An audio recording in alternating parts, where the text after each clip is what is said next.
Hello, in this video I will show you how to change the zip code and the location of Amazon Flex. Now it's a very easy process. So the main thing that you have to do, you have to contact the support team first, because without contacting the support team you won't be able to do anything.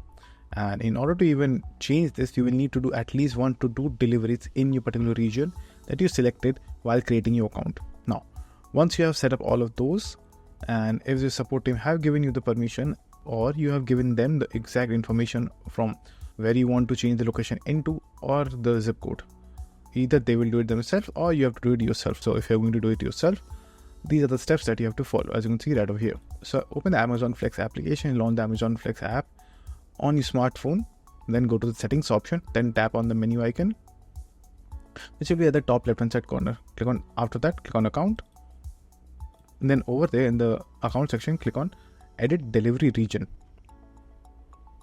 After that just simply choose the option and then tap proceed, then select a new region and the location, as you can see right over here.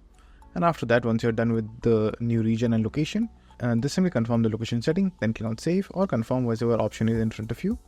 Then just simply wait for the verification from the support team. Once the verification is all done, you're all good to go. So that's it. And if this video was helpful, please consider subscribing and liking the video.